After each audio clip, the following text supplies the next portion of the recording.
Andrew, and you're listening to Knott, a podcast. This is episode 7.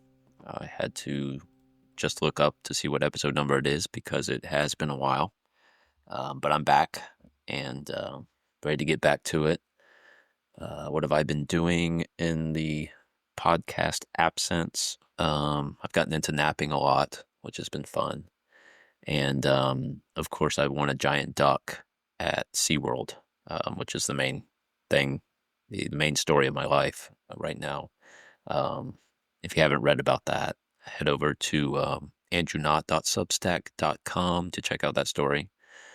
It's a must-read. Yeah, you can't miss that one about giant duck.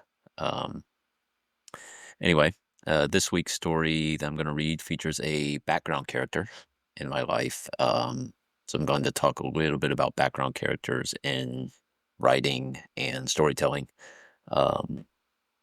So these are like people in our lives that just kind of always seem to be there in the background.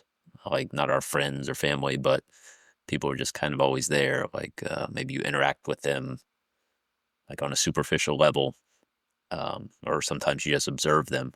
Like there's this older guy who rides a bike with big fat tires around my area, or around my part of town. And he just always seems to turn up, like at the park or by the Walmart, or he just kind of always seems to be there, pedaling away. So sometimes I like to kind of invent stories about him and try to think what his life must be like. I find myself doing that a lot because I actually included several background characters from my life in my novel. It's called Love's a Disaster, if you haven't read it. I'm sure you haven't. But, I kind of work these characters in because I'm not really all that creative. So I just kind of base it off people. Like there's a crossing guard in there. It's a different crossing guard than the story I'm reading on the podcast today is about. But, and he just makes like a cameo in the book. I just kind of added it in there to add some background flavor, I guess.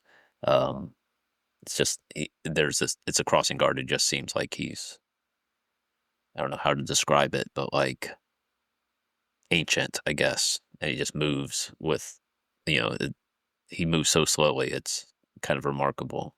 But so he has like a 2-line appearance in the book. And then there's like the lady who pushes her dog in a stroller. So I made a person do that in the book. And so things like that. So I think it's kind of fun to write characters like that, but also to kind of think about, sometimes I think about if I the background character in other people's lives, like there's probably a person in my neighborhood who looks out the window while they're washing their dishes or whatever, and always sees the skinny guy racing by, dragged by a fluffy brown dog. That's me. Or there's the mom who knows me as the dad who's always waiting for his kids to come out of the back gate at school. And of course now there's the people who were at SeaWorld on that fateful day who know me as the guy carrying the giant duck stuffed animal around.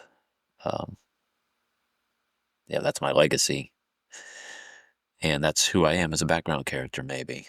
And so that's all for the intro today. I'm going to read my story. It's about the crossing guard who's been at the crosswalk that my kids use to get to and from school. He's been there for several years now. And you'll learn more about him in the story. This week's story is called My Best Friend, the Crossing Guard. Sometimes words just get in the way of a famous friendship. The crossing guard and I are famously great friends. For more than a year, we've seen each other almost every weekday morning and afternoon. He is a squat man, probably around 70, with a weathered face and a bright neon yellow vest and a stop sign. I am a skinny man in my early 40s with a weathered face, athletic shorts that are gray, black, or navy blue, a Green Day or Beartown hockey t-shirt, and no stop sign. We are like the Odd Couple if the Odd Couple were a TV show with almost zero dialogue or interaction between characters. It's not fair to say that we never speak or acknowledge each other's existence, but it is fair to say that we only do so sparingly. Sometimes we'll go days without more than a good morning or thanks passing between us. When I'm walking my bike across the street, I often contemplate sparking up a more in-depth conversation about, well, something.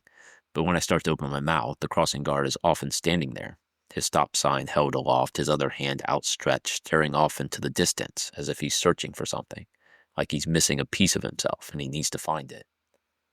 I look around, craning my neck to follow his gaze, and by the time I snap out of it, I'm across the street and the moment has passed.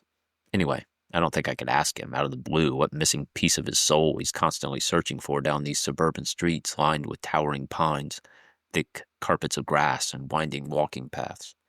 We are famously great friends, but we know nothing about each other. So, diving straight in with a deeply existential question seems too forward. It could also be that his eyesight isn't great. I don't feel comfortable asking him about that either.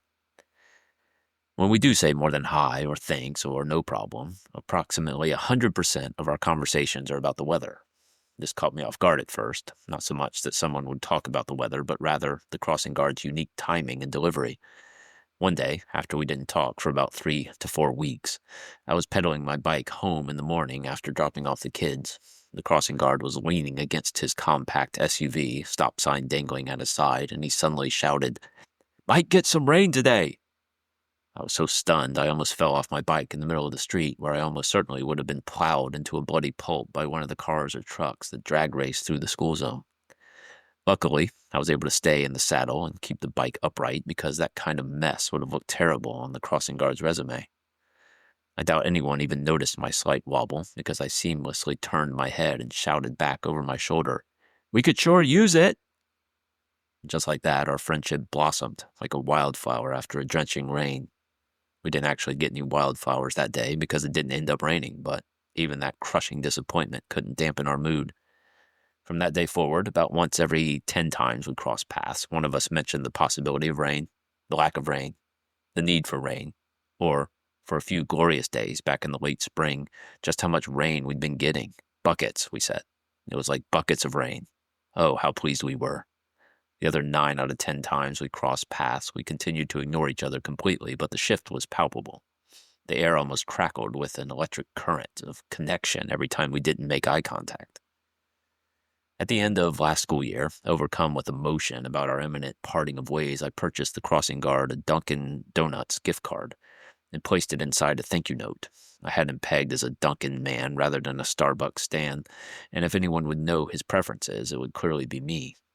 I smoothly handed him the envelope as I crossed the street on the last day of school. He said, "Oh, thanks," slid the envelope into his pocket, and then we never mentioned it again. It was objectively the perfect human interaction. When school resumed a few weeks ago, I was worried the crossing guard might be gone. There tends to be a fair amount of turnover in the crossing guard biz, but on that first morning in August, there he was, my other half. We didn't talk to each other for 3 or 4 days because we didn't want to burn through all our conversation topics right at the start, but one afternoon during the first full week of school, he held up his stop sign to shield his eyes and asked, "Is it hot enough for you?" I said, "Someone needs to turn on the AC." And we didn't laugh because we didn't need to. From there, everything went according to plan between us until a couple weeks later when the wheels on the crossing guard's car almost fell off when he arrived at his post one morning.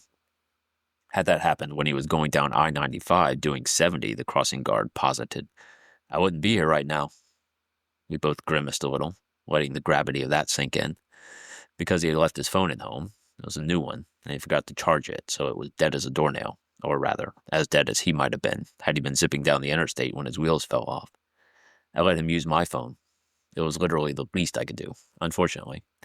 We didn't get very far because he didn't know anyone's phone number. However, the police were already there somehow, and since everything seemed to be under control, I went about my day. That afternoon, the crossing guard was back at his post as he always is, except for the first day of early release at the end of each semester when he inevitably forgets the kids get out at noon. His broken car had been cleared away at some point in the intervening hours, and an aging sedan, whose roof paint was holding on by its fingernails, was parked in the grass near the crosswalk. As I approached the street, the crossing guard pounced. His eyes lit up like fireworks. I'd never seen him this excited about anything, except for the one time a minivan slowly crept through the intersection while kids were crossing the other direction, and the crossing guard barked, "Hey!" and pounded on the van's passenger side window. They showed me the part that broke in my car. the crossing guard said, his eyes two black pools of simmering rage. I just had it replaced 2 months ago and it snapped right off. It was made in China. The last word was spoken with such force it pushed me back about a half a step. But that was nothing compared to the violent upheaval of my whole world crumbling around me. I quickly did some mental calculations before settling on a response. I went with, "Oh man." I briefly considered saying, "Isn't pretty much everything made in China?" But I didn't feel like that would get me anywhere I wanted to go. At any rate, he quickly moved on and began reminding me about how he could have died a fiery death if he hadn't been on a different road. This time he used State Road 436 as an example. I was too exhausted to play along again. There are only so many times you can imagine someone's death before it gets boring. So I just squinched up my eyes and made my mouth into a small O, making it look like I was stuck halfway between a whistle and a grimace. I don't know why I did this, but I was probably still reeling from the implied racism and my world being flipped on its head. We returned to our comfortable silence the following morning, which is easy with the hum of the morning traffic and the uncontrolled chaos of many small children moving from place to place. Afternoons are quieter, however, so I made my way back to the crosswalk with trepidation. It was the Friday before Labor Day weekend, and I didn't want to talk about his near-death experience or his car. And I definitely didn't want to talk about manufacturing standards amongst our geopolitical rivals. When I approached the crosswalk, I looked both ways and crossed the street on my own. The crossing guard has an innate understanding that helping me cross when my kids aren't with me is emasculating. He usually turns his head and lets me cross stealthily, clinging to a small fistful of my dignity. I love him for it. I saw him standing there, leaning up against the street sign casually, trying to act nonchalant, like he hadn't spent his whole day thinking up a one-liner that would set not just me, but the entire earth on fire. And as soon as my sneaker touched down on the curb, he unleashed. "I can already smell the barbecue from this weekend," he said, with an undeniable sparkle in his eye. In fact, he could barely get the words out before his own rolling laughter consumed him. I breathed a deep sigh of relief. "I hear that," was my response. I didn't say that out loud, of course, but I certainly thought it. Instead of responding, I just laughed along with him. His laugh was soulful and cleansing. Mine was fine, I guess. Nothing to write home about. Probably a little nasally. We laughed like nothing else mattered. We laughed like we were the only two people in the world. Sometimes we do need to laugh. In this crazy journey called life, laughter can allow us to forget our differences and reconnect, so we can be famously great friends forever. Thanks for listening to Knott, a Podcast. I'll catch you next time.